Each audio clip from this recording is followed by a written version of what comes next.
Hey everyone, welcome to this Ukraine Sitrep special. We're going to look at the offensive that Ukraine is right now live performing and making history happen.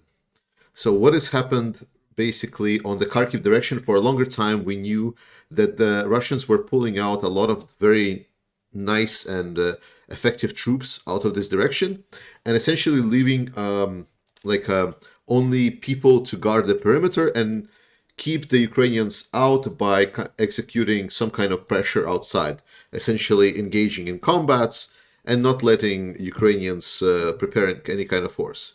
But as we know now, they failed. So Ukraine, a couple of days ago, was able to penetrate that outer defense and now advance towards the inside. And what they have found out that most of the towns are actually quite sparsely populated with the Russian military, and most of the order is essentially controlled by a police force that are not even equipped with a lot of military grade equipment. So we've seen Ukraine just spearheaded from this whole attack from the left side of this map. And we know that Ukraine has captured Chikalovsky right now. Shevchenkove has been also reported to be liberated. There are some pictures that, and there are right now, as I'm recording this, reports that Ukraine is fighting for Khrushchevka here. So we right now know that this northern line is pretty much coming up to Kupiansk. And Kupiansk, as I explained in my previous video, is a central hub of this area. If Kupiansk is taken, this whole northern region, essentially, section collapses. This is the main transport hub. There is no attack, whatever Russia was planning here, without Kupiansk. Moreover, this creates a very bad situation for the center of operations that Russia has in Izium, because there is actually quite a lot of forces concentrated here with a lot of equipment, and they only have a couple of bridges that and some pontoon bridges over the smaller rivers here to cross this river. Because there is so many forces, they will either need to fight the Ukrainian troops or retreat to the east somehow. But if Ukraine will advance with a tempo like this, it's very likely that they will get encircled, captured, and taken care of. So by this point right now, we know that this northern part is almost controlled by the Ukrainians. We know that Balaklia is fully controlled, Boroshivka fully controlled. There has been definitely reports that some kind of fighting is happening here. There are reports that Ukrainians are in these settlements, but to be honest, it's kind of hard to believe. I think that it's more likely that there is maybe some partisan activity, unless the spearhead of the Ukrainian forces kind of moved towards the south. But then I'm not completely sure why, for example, these settlements are not reporting it. So we definitely know that Ukrainians are closing this this encirclement. Russian forces here are already fucked. They have no way to escape. Instead, the only way to escape is just by going east. But there are not that many capacity to transport them all. And to be honest, the Russian morale is going desperate by now.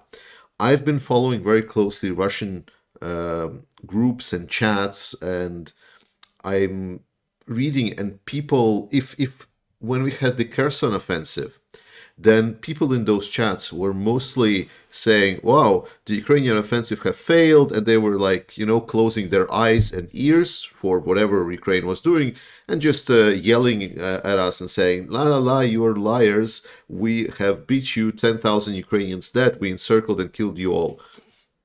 Whereas now, with this advancement that Ukraine is demonstrating, we also know that almost all of this area is also been liberated. What this shows that they are now looking for who is to blame.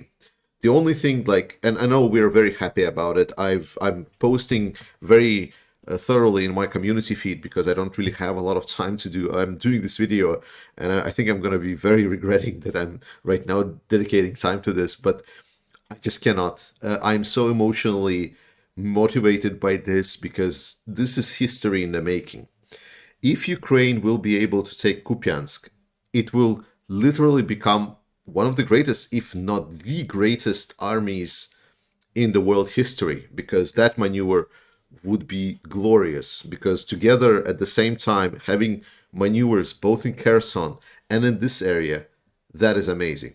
Because taking Kupiansk and having this essentially grouping semi-encircled, because there is a river, yes, but Ukraine can easily establish some kind of control over the pontoon bridges, and then once the artillery comes in, and it's close enough that they don't even need HIMARS. They can just use the normal M777 artillery to reach it. Like if they put the M777 artillery here somewhere, they can easily reach up to this area.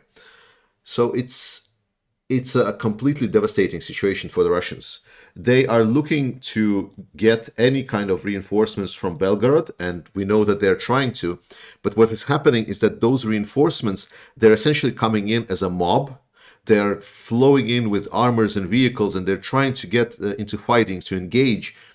But there is very little actual organization, because they were either recouping or regrouping over there, and they were not a cohesive formations around that area.